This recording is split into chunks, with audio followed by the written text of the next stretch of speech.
So what's up? Magandang umaga sa inyong lahat mga kamanok. So once again, this is Linyada ng Mamay. So at this moment of time, nandito ulit tayo upang sumagot sa mga katanungan ng ating mga solid subscribers, sa ating mga solid viewers. So mega shoutout po sa inyong lahat mga kamanok. So sasagutin ko po ulit ang inyong mga bawat katanungan na inilalagay sa comment section. At this moment of time, sana mga katanungan nyo na po ngayon ang ating mga sagot. Ayan, so sa dami ng ating mga sinasagot araw-araw, so hintay-hintay lang po yung iba. Kasi hindi po natin agad masasagot yan ng isang bagsakan. Kasi yung paliwanag medyo mahaba din paminsan-minsan eh.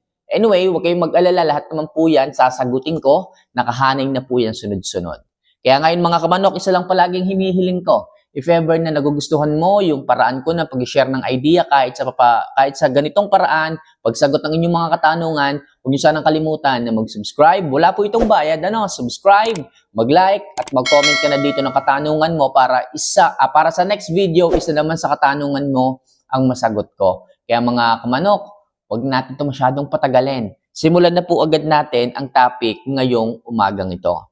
So mga kamanok, ang unang katanungan ay galing kay Zane Ivan La Rosa. Ayan, mega shoutout po idol. Ayan, kita nyo mga kamanok ha. Pag kayo ay nagtanong, isa-shoutout ko pa ang inyong bawat mga pangalan. Ayan, so Zane Ivan La Rosa, ito yung katanungan mo. Kamamay, bakit ang lumabas sa sisiw ko ay straight comb? Pag sinabing straight comb, mga kamanok, ito po yung mga tinik ang palong nakatindig na ganyan yung malalaki. Bakit ang lumabas sa sisiw ko ay straight comb kahit ang nanay at tatay niya ay P-comb? Pag sinabing P-comb, yan yung mga palong na maliliit, hindi po masyadong lumalaki. So, pasagot naman ang tanong ko, idol. Okay, so, ang kanyang nanay, yung inahin at tandang na kanyang ibinread, naglabas ng mga straight comb. Bakit po nangyayari ito? Yes po mga kamanok, lalo na kung hindi mo sigurado yung linyada ng tandang at inahin mo na ibinread. Baka kasi mamaya sa panlabas na kaanyuan mo lang sila tiningnan. So nakita mo sa mga alaga mo, ay itong inahin, P-comb, itong tandang, P-comb din. Sigurado ko P-comb din ang aanakin. Pero hindi mo alam, yung palang linyada na composition ng inahin or nung tandang, meron pala siyang nakabreed na halimbawa, sabihin natin black. Okay, o kaya naman ay Melsim black. Karamihan ng Melsims black, mga straight comb yan. Pero yung lumabas doon sa inahin mo, P-comb na black, so ini-expect mo na lahat maglalabas ng P-comb ng mga sisiw. Pero minsan lumalabas talaga sa genes o sa mga aanakin na sisiw yung side ng P-comb, lalo na kung dominante po yung pagiging straight comb nung linyada niya. Hindi po porke yung mga materialis ninyo is P-comb, automatic yung mga sisiw maglalabas ng P-comb din. Yun yung iba dyan kahit maliit na lang ng percentage nung blacks doon sa inahin. Nakukuha pa nung mga sisiw pagka umanak. Kahit sabihin natin 1/4, 3/4. 1/4 ng itim, 3/4 ng sweater. Ang lumabas, sweater na yellow-legged, na P-comb. Hindi mo alam, meron pa palang 1/4 na linyada sa loob noon ng blacks. So ngayon, magugulat ka, may mga sisiw na lumabas na mga straight comb. Doon po yun galing. Okay? Doon po yung galing o yung throwback na tinatawag. Huwag po kayong magugulat sa ganun. Nangyayari po talaga yun. Okay? So possible, sa madaling sabi, pag po naglabas ng straight comb, yung mga materialis mo na P-comb, possible throwback po ito galing sa ancestor. Pag sinabing ancestor, sa ninuno, sa pinanggalingan, sinaunang linyada sa loob ng partikular na materialis na ginamit mo. Okay? So, sana maliwanag tayo dyan. So, ito may singit tayong katanungan na alala ko. So, idol, bigyan mo naman ako ng paliwanag doon sa tinatawag na Purge Pro Dewormer. Ito po mga kamanok, bago po itong dewormer na to. Hindi pa ito nakikilala ng marami pero napakaganda po nitong pampurga. So, yung tinatawag na Purge Pro. Ilalagay ko dito yung itsura niya para makita po ninyo at inyo pong masubukan matry sa inyong mga alaga. So, kamanok, ano bang meron dyan kay Purge Pro na yan at nasabi mo na maayos pagdating sa ating mga alaga? Ito mga kamanok, hinanap ko talaga yung kasagutan para doon sa ating isang subscriber na nagtanong.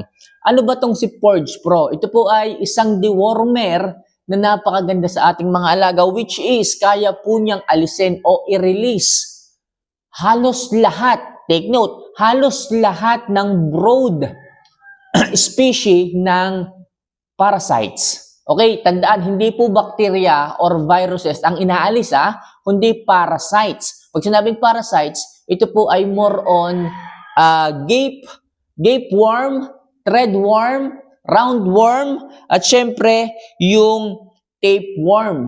Yan po yung mga pangunahing bulate na laging nandoon o present sa sistema ng ating mga manok.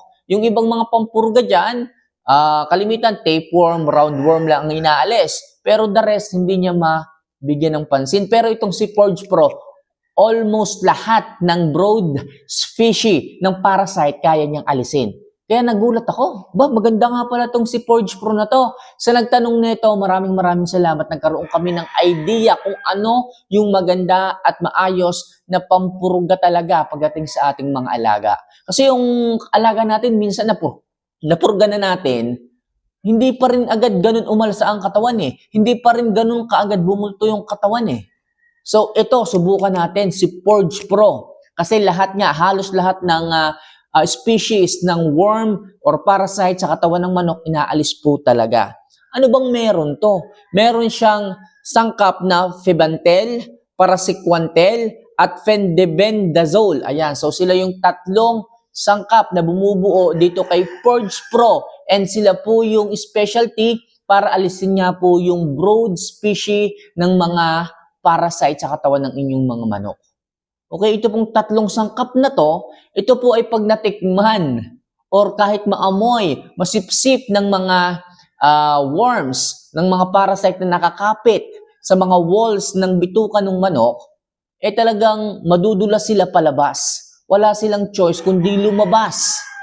Okay, ma-release, maubos sa loob. At ang pagbibigay po nitong Forge Pro is oral. Sinusubo po natin and after 3 weeks, gawin po natin to ng consecutive. Pag sinabing consecutive, gawin po natin ng sunod-sunod 3 linggo. After 3 weeks, magbigay na po agad tayo ulit ng pampurga. Para po hindi na po makapagpisa pa ng itlog yung ating mga parasite o yung mga parasite ng mga manok natin sa loob ng kanilang sistema. Okay? So, bukod sa maayos na pampurga, naaagapan pa natin kasi 3 weeks, wala pang 1 month, nagbibigay na ulit tayo, talagang ubos, simot, said, lahat ng parasite sa sistema ng inyong mga alaga. At ano ang possible na maging result kapag wala na pong bacteria, wala na pong parasite or worm sa loob ng sistema? Siyempre yung manok, makikita mo, sumisigla po sila. Mabilis ang pagpula ng mukha. Nagre-respond yung pangangatawan. Okay? Nagre-respond yung pangangatawan, makikita mo, sumisigla agad sila. Lumiliksik agad sila. Masaya sila. Madalas tumilaok. Yun po ang feedback na result kapag maayos po ang pampurga na inyong nagamit. Okay, pero kung hindi naman po maayos yung pampurga na inyong nagamit na ibigay sa inyong mga alaga, mapapansin nyo, magana kumain, ayaw tumaba. O minsan naman, walang ganang kumain, lalong hindi tataba, hindi bubulto ang katawan. Kaya mga kamanok, pagdating sa pampurga, Forge Pro na ang inyong subukan. So ilalagay ko po dito, pag may lumabas na image dyan, i-click nyo na lang po. Hindi ako sigurado kung dito sa harap o mamaya sa video ito, tapusin nyo na lamang po ang video. Okay? So next question. Ito, galing kay Carlito Sombese. Ayan.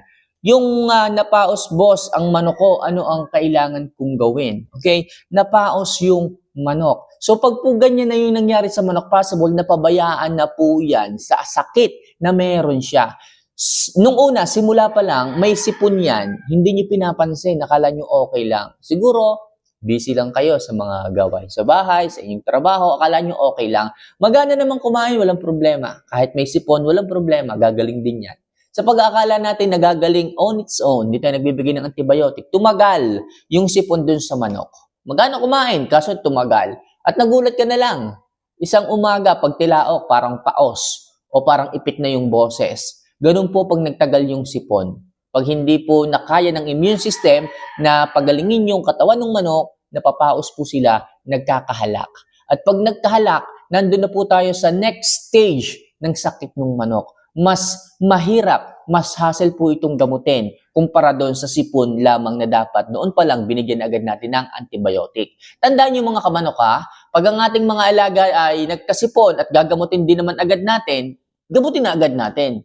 Okay? Gagamutin din lang naman natin, bakit hindi pa agad-agapan? Kaysa yung patatagalin pa natin. Alam niyo ba, pagka nagkahalak na yung manok, medyo matrabaho ito. Medyo matagal tong gamutin. Bakit? Kailangan mong linisin araw-araw yung yung lalamunan ng manok, yung bibig ng manok, yung ilong ng manok, yung airway ng manok. Okay, medyo hassle to. Pero kung sipon lang yan, isang bigay mo ng antibiotic, 2 hanggang 3, wala na agad yan. Tapos, subo ka lang. Pero kung halak na yan, napaos na yan, kailangan mong linisin yung airway dito sa lalamunan ng manok. Kasi po, bakit siya nagkakahalak?